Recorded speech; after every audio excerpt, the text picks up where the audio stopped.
When was the last time you saw your mom smile? Mom woke me up at 6 in the morning on Saturday saying we needed to start baking early because Lily's birthday party was that afternoon and we wanted everything to be perfect.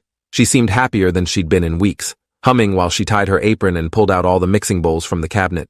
I was 9 years old and Lily was turning 5, and Mom kept saying this would be the best birthday my little sister ever had, one she'd remember forever. We mixed the batter together and Mom let me lick the wooden spoon, something she usually never allowed because she was strict about germs and raw eggs. But that morning she didn't care. She just laughed when I got chocolate on my nose and wiped it off with her thumb. We decorated the cake with pink frosting because pink was Lily's favorite color, and I helped spell out, "Happy Birthday, Lily," with rainbow sprinkles while Mom took pictures on her phone. She kept saying how proud she was of me for being such a good big brother and how Lily was so lucky to have me.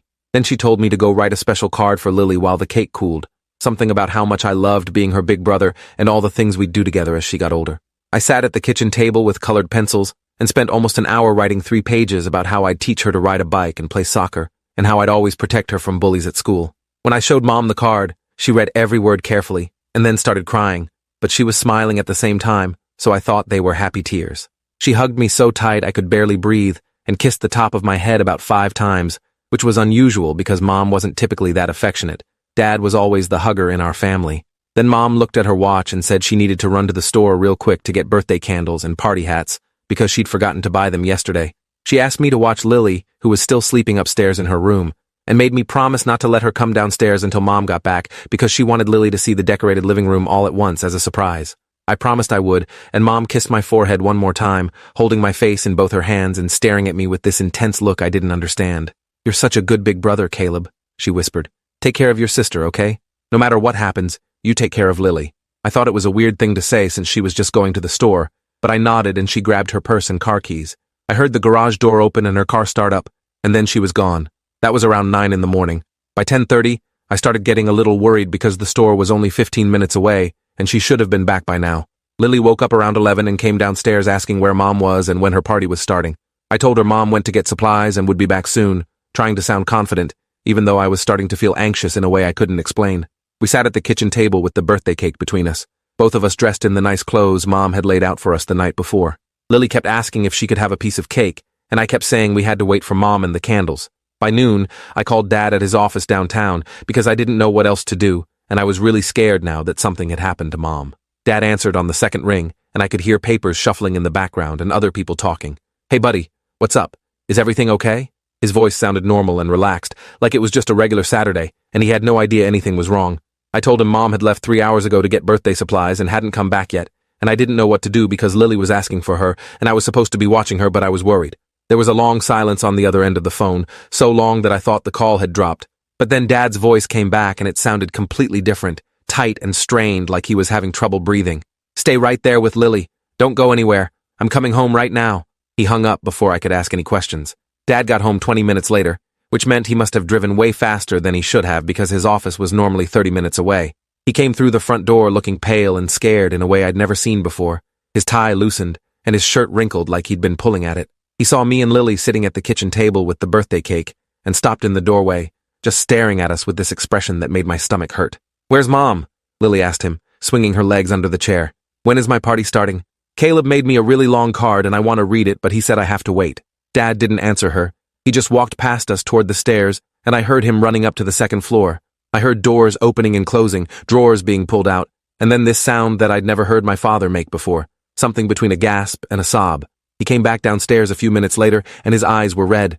"Did you check the garage?" I asked, suddenly thinking maybe Mom had come home and I just hadn't heard her because Lily had been talking so much. Dad shook his head and went through the kitchen to the door that led to the garage, and I heard him open it, and then heard him say a word he never usually said in front of us. He came back and looked at me and Lily, and I could tell he was trying to figure out what to say. "Is Mom okay?" I asked, my voice coming out smaller than I wanted. "Did something happen to her?" Dad sat down in the empty chair at the table, the one where Mom usually sat, and he put his head in his hands for a minute. Then he lifted his head and tried to smile, but it didn't reach his eyes at all. "Your mom had to go away for a while," he said carefully, like he was choosing each word with extreme caution. "She left a note for me, and she wanted me to tell you both that she loves you very much." Lily's face scrunched up in confusion. "But it's my birthday. She can't go away on my birthday. She promised we'd have a party." Dad's fake smile disappeared, and he looked at the birthday cake sitting between us with its pink frosting and rainbow sprinkles. "I know, sweetheart. I know she promised." but sometimes grown-ups have problems that kids don't understand, and your mom needed to leave for a little while to work on those problems. I felt something cold spreading through my chest, because I was old enough to understand that Dad wasn't telling us the complete truth, that there was something bigger and worse happening that he was trying to hide from us. "Where did she go?" I demanded. "When is she coming back?" Dad looked at me, and I saw something in his face that terrified me more than anything else that day. It was the look of someone who genuinely didn't know the answer to a question. "I don't know, Caleb. The note didn't say. She just said she couldn't do this anymore and that she was sorry." Lily started crying then, not understanding what was happening but sensing from our faces that something was very wrong. "I want Mommy," she kept saying over and over. "It's my birthday, and I want Mommy." Dad picked her up and held her while she cried into his shoulder, and I just sat there staring at the cake that Mom and I had made together just a few hours ago when everything had still been normal. That's when I noticed the corner of a piece of paper sticking out from under the cake stand. I pulled it out carefully and saw it was a note in Mom's handwriting, folded in half. My hands were shaking as I unfolded it and read the words she'd written. "I'm sorry. I can't be their mother anymore. I've tried so hard, but I'm failing them every day, and they deserve better than what I've become.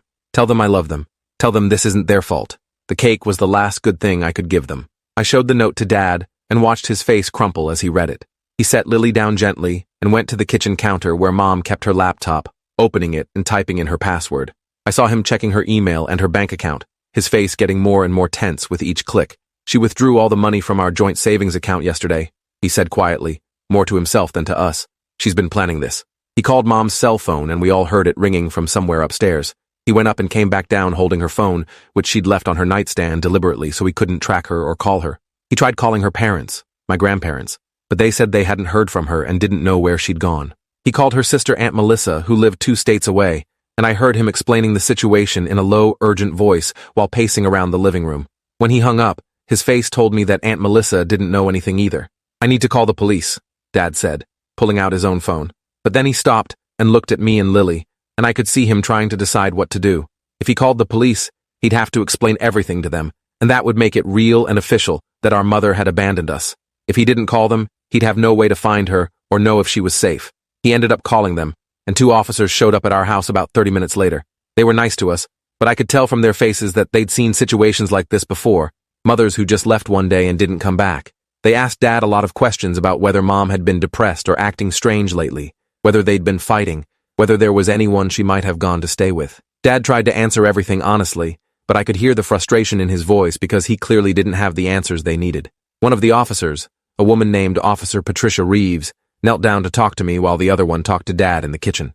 "Did your mom say anything unusual to you this morning?" she asked gently. "Anything that seemed strange or different?" I thought about how Mom had let me lick the spoon, how she'd hugged me so tight it hurt, how she'd made me promise to take care of Lily no matter what. I told Officer Reeves all of that, and I saw her exchange a look with her partner that I didn't fully understand at the time, but would understand later. "It sounds like your mom was saying goodbye to you," she said softly, "even if you didn't realize that's what was happening." The officers took the note Mom had left and photographed it for their records. They said they'd put out a missing person report and check traffic cameras and her credit card activity, but they explained that adults have the legal right to leave if they want to, and unless there was evidence that Mom was in danger or was a danger to herself, there wasn't much they could do beyond trying to locate her. After they left, Dad sat us down in the living room and tried to explain what was going to happen next. He'd have to take time off work to take care of us until he could figure out childcare. We'd have to tell people at school and in the neighborhood that Mom was gone. We'd have to learn how to function as a family without her. Lily didn't really understand. She was only 5 and kept asking when Mommy was coming back to finish her birthday party, but I understood enough to know that our lives had just changed forever. That night, Dad tried to salvage Lily's birthday by putting candles in the cake and singing to her, but it was the saddest birthday song I'd ever heard. Just the 3 of us sitting at the kitchen table in the house that suddenly felt huge and empty without Mom in it. Lily blew out her candles and made a wish, and I knew without asking that she'd wished for Mom to come home. We each had a slice of cake that tasted like dust in my mouth because all I could think about was Mom's hands guiding mine while we mixed the batter, her smile when we'd finished decorating it, the way she'd looked at me like she was trying to memorize my face. The next morning was Sunday, and Dad made us breakfast, but none of us ate much. He'd been up most of the night looking at Mom's things, trying to find clues about where she might have gone. He discovered that she'd taken some clothes, but not all of them, her toothbrush and some toiletries, but she'd left behind her wedding ring on the bathroom counter. That detail seemed to hurt Dad more than anything else, the deliberate removal and abandonment of her wedding ring. He called the police again to update them with new information, but they said there was still no activity on her credit cards and no sign of her car. By Monday morning, Dad had to tell our school what had happened. I remember the principal, Mrs. Laura Whitmore, calling me into her office and speaking to me in that careful, gentle voice adults use when they're talking to a kid going through trauma. She said I could talk to the school counselor anytime I needed to, and that my teachers would understand if my grades slipped for a while. I hated the way everyone at school looked at me after that, with pity and curiosity mixed together. Kids asked me where my mom went, and I didn't know what to tell them because I didn't actually know the answer. Lily's kindergarten teacher, Miss Jennifer, called Dad in for a meeting because Lily kept saying her mom was coming back any day now to finish her birthday party, and the teacher was worried that Lily wasn't processing what had actually happened. Dad tried to explain to Lily that mom might not be coming back for a long time, maybe not ever, but Lily refused to believe it. She kept setting a place for mom at the dinner table and saving drawings to show her when she got home. A week passed with no word from mom. Dad hired a private investigator named Donald Archer, who specialized in finding missing persons. Donald found out that mom had checked into a motel about 3 hours away the day she left, using cash so there'd be no credit card trail. She'd stayed there for 2 nights and then checked out, and after that, the trail went cold. Donald showed Dad security camera footage from the motel parking lot, and Dad watched it alone in his office with the door closed, but I heard him crying afterward.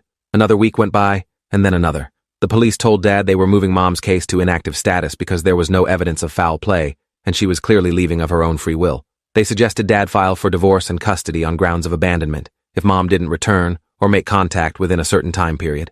I found Dad looking at family photos late one night when he thought Lily and I were asleep. He was going through albums from when they first got married, from when I was born, from when Lily was born, trying to figure out where things had gone wrong. He had this look on his face like he was searching for clues in those old pictures, some sign that this was coming, that he'd missed. A month after mom left, Aunt Melissa came to stay with us for a week to help out, because Dad was struggling to manage work and taking care of 2 kids by himself. She tried to get Dad to talk about his feelings, but he kept saying he was fine and just needed to focus on making sure Lily and I were okay. But I'd hear him on the phone late at night calling hospitals and homeless shelters in surrounding cities, anywhere he could think of that mom might have ended up. He even drove back to the motel where she'd stayed and talked to the staff there, asking if anyone remembered seeing which direction she'd gone or if she'd mentioned where she was headed. No one remembered anything useful.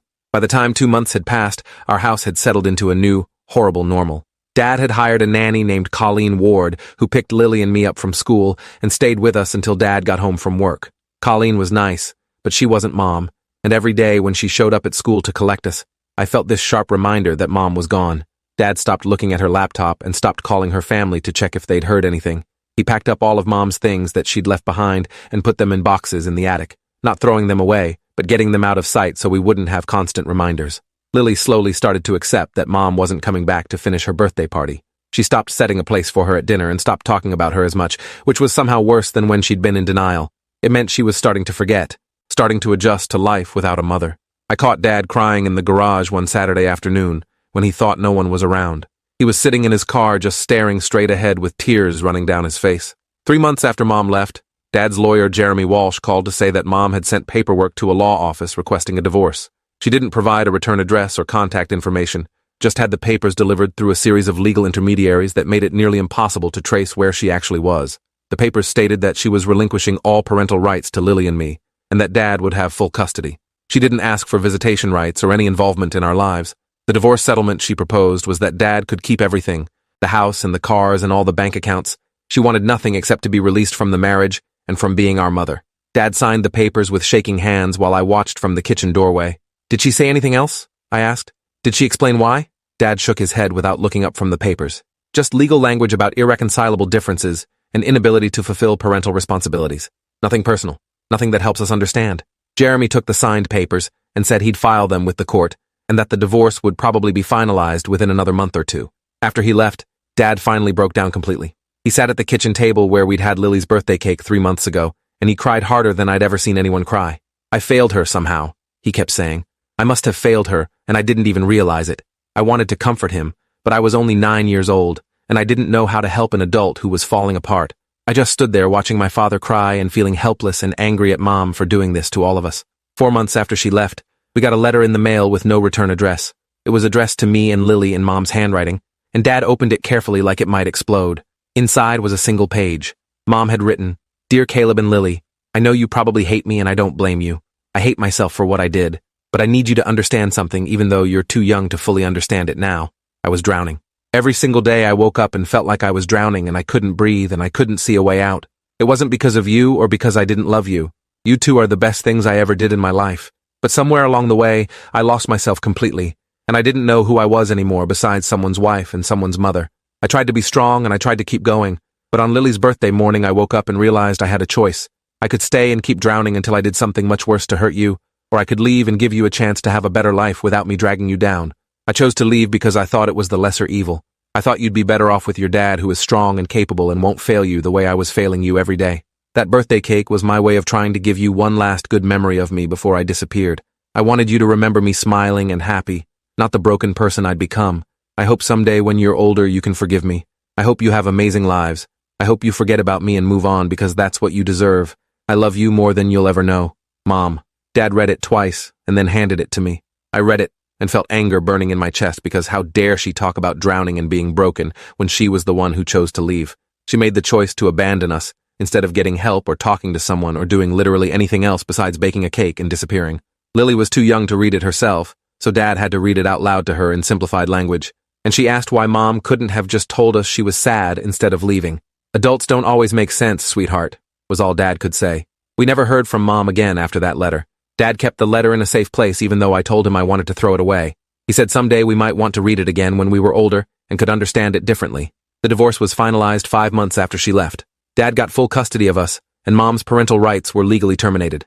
On paper, it was like she'd never been our mother at all, but in reality, her absence shaped everything about our lives from that day forward. Lily grew up barely remembering Mom, just having vague memories of someone who used to read her bedtime stories and sing to her, but I remembered everything. I remembered the good times before she left, and I remembered that last morning when she'd seemed so happy and so sad at the same time. I remembered her telling me to take care of Lily no matter what, like she was passing me a responsibility that should have been hers. As I got older, I went back and forth between hating Mom for what she did and trying to understand her struggles. Dad never remarried and never dated anyone seriously because he said he couldn't trust his own judgment about people anymore. We functioned as a family of 3, and we survived, but there was always this mom-shaped hole in our lives that never quite filled in. When I was 16, I found Dad looking at that birthday cake photo on his phone late one night. It was the picture Mom had taken of me spelling out Lily's name in sprinkles, and you could see just the edge of Mom's reflection in the kitchen window behind me, smiling. Do you think she ever regrets it? I asked him. Leaving us, I mean. Dad looked at the photo for a long time before answering. I think she regrets it every single day, but I also think she's too broken or too ashamed to come back and try to fix what she destroyed. Some people run away from their problems, and then they run so far that they can't find their way back even if they want to. We never found out where Mom ended up or what her life became after she left us. Sometimes I'd search for her name on social media or run Google searches hoping to find some trace of her, but she'd disappeared completely. It was like she'd erased herself from existence. Lily asked me once when she was 12 what I remembered most about Mom, and I told her about the birthday cake morning. I told her how happy Mom had seemed, how she'd sung while we baked, how she'd let me lick the spoon and hadn't cared about germs. I told her about the 3-page card I'd written and how Mom had cried reading it. I told her how Mom had hugged me so tight and made me promise to take care of her. Was she saying goodbye even then? Lily asked. While she was smiling and acting happy, was she already planning to leave? I nodded. Yeah, I think she was. I think that whole morning was her way of saying goodbye without us knowing that's what was happening. Lily was quiet for a minute and then said, I wish I could remember her better. I wish I had more than just the birthday cake story. That's the thing, though, I told her. That birthday cake story was supposed to be your best memory of Mom. She engineered that whole morning to be perfect, so you'd remember her as someone who loved you and wanted to make you happy. Instead, it became the memory of the day she left. She tried to give us something good, and it turned into something terrible. When I turned 18 and left for college, Dad helped me move into my dorm, and we stood there in my new room surrounded by boxes. You know what I regret most? He said suddenly. I regret that the last time I saw your mother smile was in old photos. I wasn't there that morning when she was baking with you. I didn't get to see her happy one last time. You and Lily did, and I know that's both a gift and a curse, but at least you got to see her smile even if you didn't know it was goodbye. I thought about that a lot over the years. When was the last time I saw my mom smile? It was that Saturday morning when I was 9 years old, when she was baking a birthday cake with me and singing and letting me lick the spoon. It was when she hugged me tight and told me to take care of my little sister. It was when she kissed my forehead and said I was such a good big brother. She was smiling the whole time, right up until the moment she walked out the door and disappeared from our lives forever. That smile haunts me, because it was real and fake at the same time. She was genuinely happy to be spending that time with me, making one last good memory, but she was also performing happiness, putting on a show so I wouldn't suspect what was about to happen. Now I'm 26 years old, and Lily is 22, and we're both adults trying to build lives that aren't defined by the mother who left us. Dad is in his late 50s and finally started dating someone seriously last year, a kind woman named Dorothy Mills, who lost her husband to cancer and understands what it's like to rebuild after loss. Sometimes when I'm having a particularly hard day, I think about that birthday cake and that smile, and I wonder if Mom thinks about it too. Wherever she is, I wonder if she remembers how happy she looked that morning, or if the guilt has rewritten that memory into something darker. I wonder if she knows that the last time I saw her smile became the defining moment of my childhood, the moment that taught me that happy moments can be lies, that people you love can disappear, that nothing is as permanent or reliable as you think it is. Lily asked me again recently. We were having dinner at Dad's house, and the question just came up naturally. When was the last time you saw Mom smile?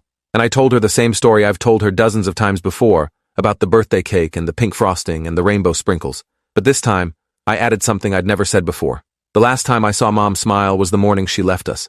And even though that smile was connected to the worst day of our lives, I'm still glad I got to see it.